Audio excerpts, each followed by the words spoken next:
አሁን ደግሞ በመስመር ላይ የወታደር ኤርሚያስ ባህታ እናት የሆነች ምስራቅ አገኘው ትኖራለች። ሰላም ምስራቅ፣ እንደምን ዋልሽ? ሰላም ላንተ ይሁን አይቻው፣ እንዴት ዋልክ? እንዴት ነሽ? ደህና ነሽ ወይ? እግዚአብሔር ይመስገን ደህና ነኝ። እንግዲህ አንቺ የኤርሚያስ እናት ነሽ። አዎ። እስኪ ኤርሚያስ ማን ነው? ኤርሚያስ በሁለት ቃል መግለጥ አይቻልም፣ ግን በተቻለኝ እንደ እናት ገልጠዋለሁ። ኤርሚያስ የመጀመሪያ ልጅ ነው። ኤርሚያስ የሌዳውብ በጣም የሚወደድ ልጅ፣ ጓደኞች ጋር በሰላም የሚውል፣ በትምህርት ቤት ደረጃ በሰላም የሚውል፣ ህብረት ያለው፣ ከሰዎች ጋር ልዩነት በሌለው የሚኖር ማለት ሁሉንም ሰው ርያ ቶባ ያለው አስተያየቱ ስለ ሰው ልጅ መልካም የሆነ ኤርሚያስ የመጀመሪያ ልጅሽ ነው? አዎ የመጀመሪያ ልጄ ነው። እንግዲህ ያው የመጀመሪያ ልጄ ነው ስል እናት የተባልኩበት ለማለት ነው እንጂ አለችኝ ሴት ልጅ ማለቴ ነው። እውነት ነው። እንዴት ነበር አስተዳደጉ? በትምህርት ቤት በጓደኞቹ ዘንድ እንዴት ነበር ያደገው? ምን አይነት ጸባይ ነበረው?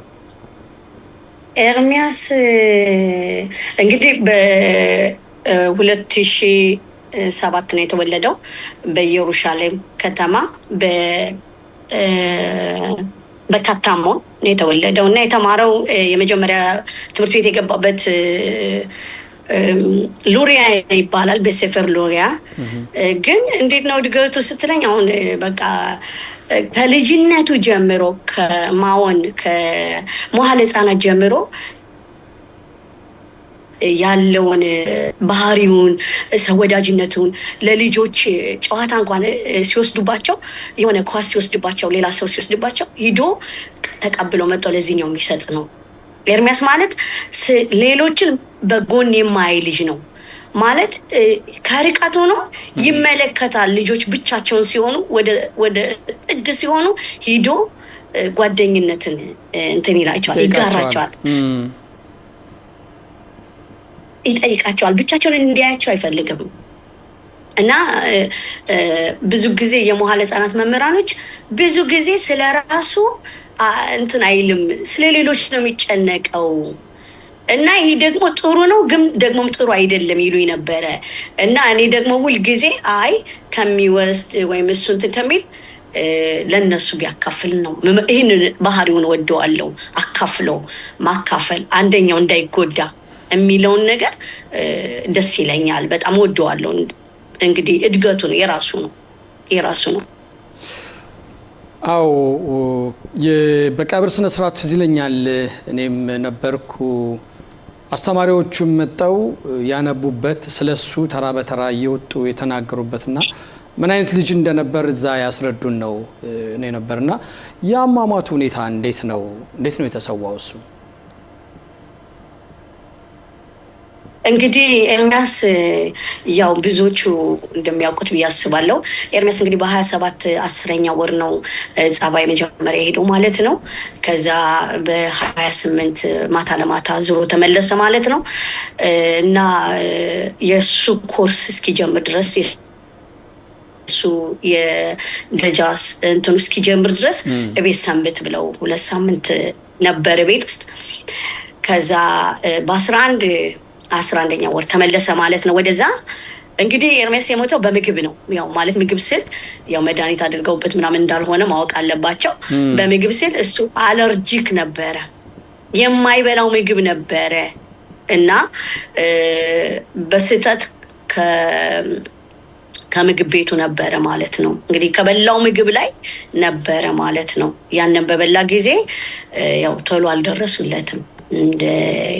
እንደገባኝና እንደተረዳሁት እንደተነገረኝ ቶሎ በጊዜው ነገሩን መርፌውን ምናምን አላገኙለትም ወዲያው። ስልጠና በዛ መልኩ ነው። አዎ ስልጠና የመጀመሪያው ሳምንቶቹ ነበረ በቃ አዎ 3 ቀኑ በስልጠና ላይ ያለ ማለት ነው። እንደው በየትኛው ወታደር ክፍል ገብቶ የማገልገል ፍላጎት ነበረው? መጀመሪያ ጻባውን ሲያስብ ያው መጋብ ነበር መሆን የፈለገው። በቃ መጋብን ነው የፈለገው። ግን ከሁኔታው የተነሳ ማለት ከጤናው የተነሳ ያው አለርጂ ስለሆነ ፕሮፊል ይወርዳል፣ ያው የሚሰጠው እንትን ይወርዳል እና ከዛ አኳያ እንትን ሹፌር ነበር ለመሆን ኮርሱን የጀመረው። በዛን ሰዓት በዛን ወቅት እንግዲህ ይህ መራራ መርዶ ሲመጣ አንቺ የት ነበርሽ? እንዴት ሰማሽ? እኔ እንግዲህ ያው እንደምታውቀው 3 ቀን ነው ከሄደ እና ሐሙስ የሚመለስ እንደሆነ ነበር ማውቀው እና ስራ ነበርኩኝ 12 ሰዓት አካባቢ ማለት ነው። ለኤርሚያስ ጻፍኩለት ማለት ነው። ዛሬ መንገድ ላይ ነህ ትመጣለህ ወይ? ያው እናት እንደምትጠይቀው ጠየቅኩት ማለት ነው እና አልመለሰልኝም። ከዛ 2 ደቂቃም አልቆየም አለቃዎቼ፣ የስራ አስኪያጆች አብረውኝ የሚሰሩ አለቃዎች መጡ ማለት ነው እና ሲመጡ እኔ አልገባኝም።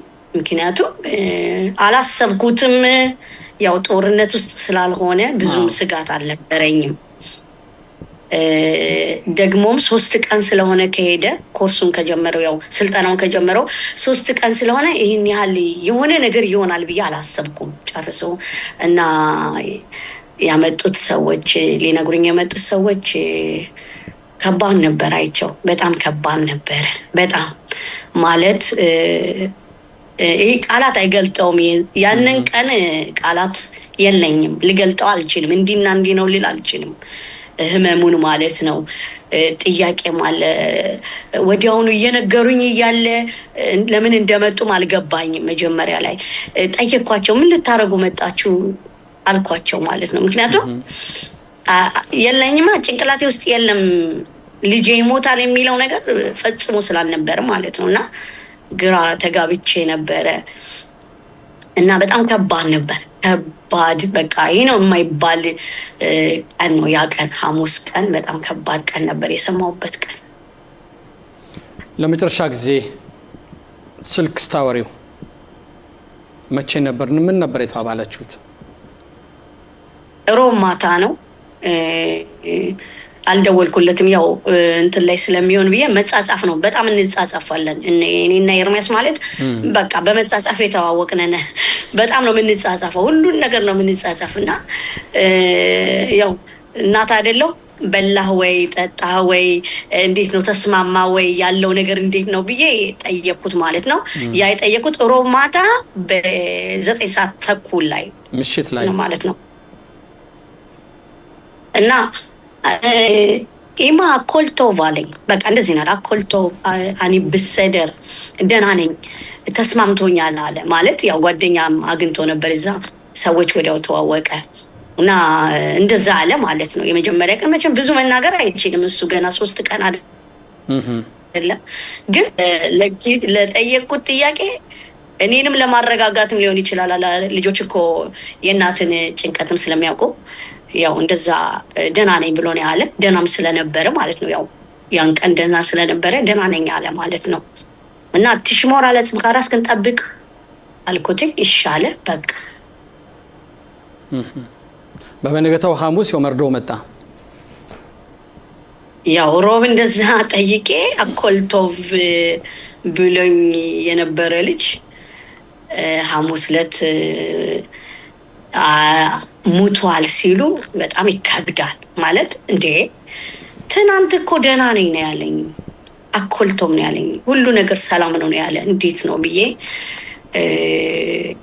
በጣም ከባድ ነበረ።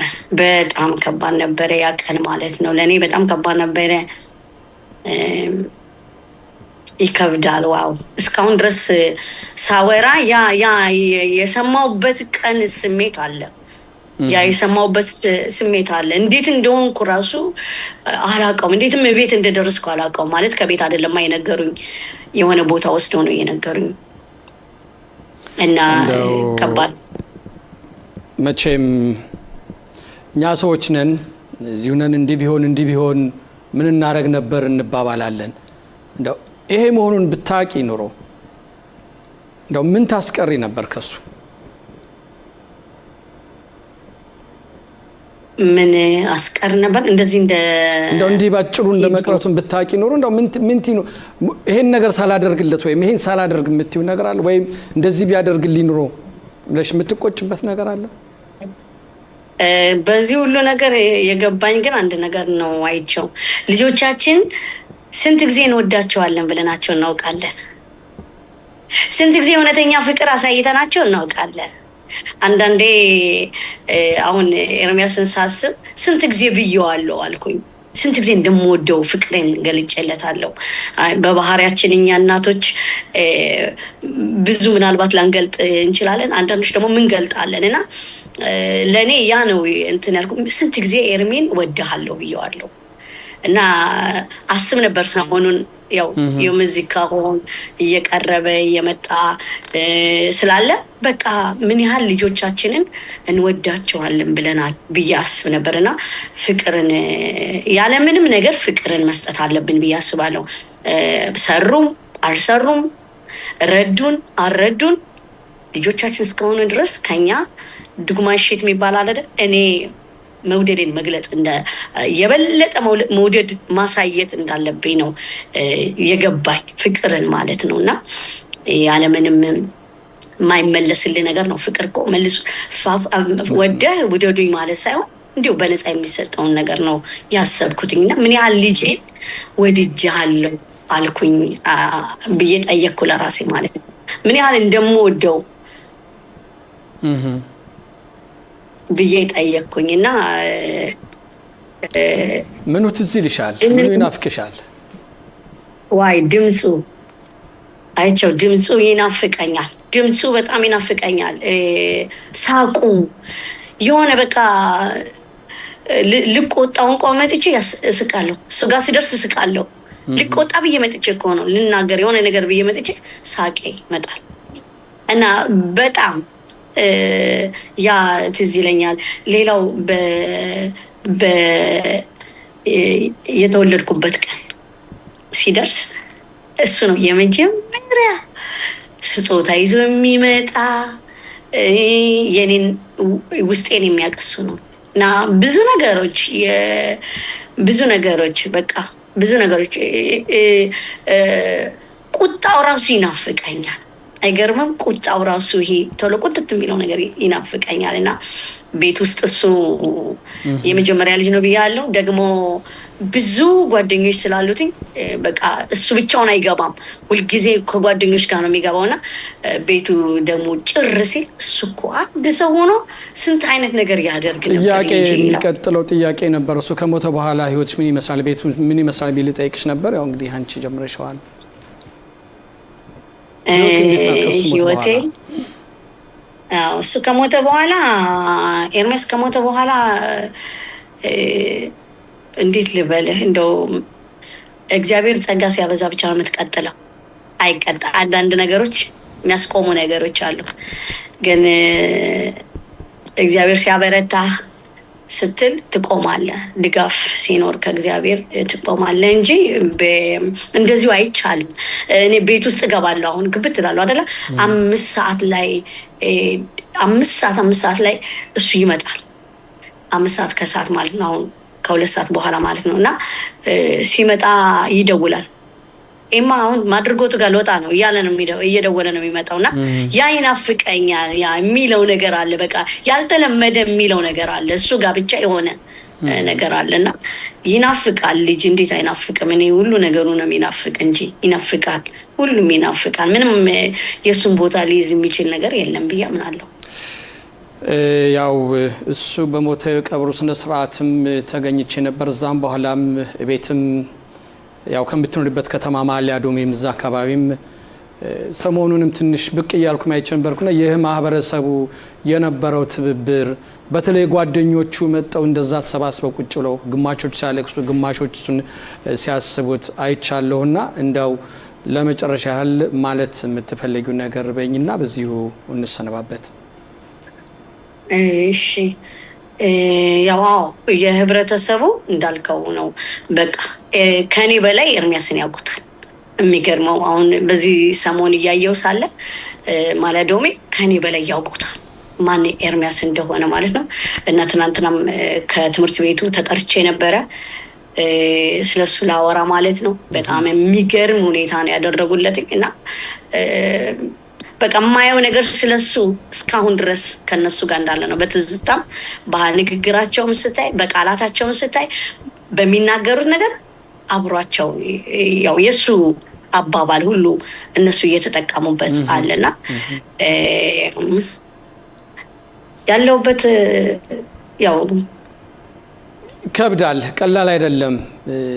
ዞሮ ዞሮ እንግዲህ ነፍሱን ይማር፣ እግዚአብሔር ይስጥልን። እናመሰግናለን ምስራቅ፣ እግዚአብሔር ያበርታችሁ። አሜን። በጣም አመሰግናለሁ።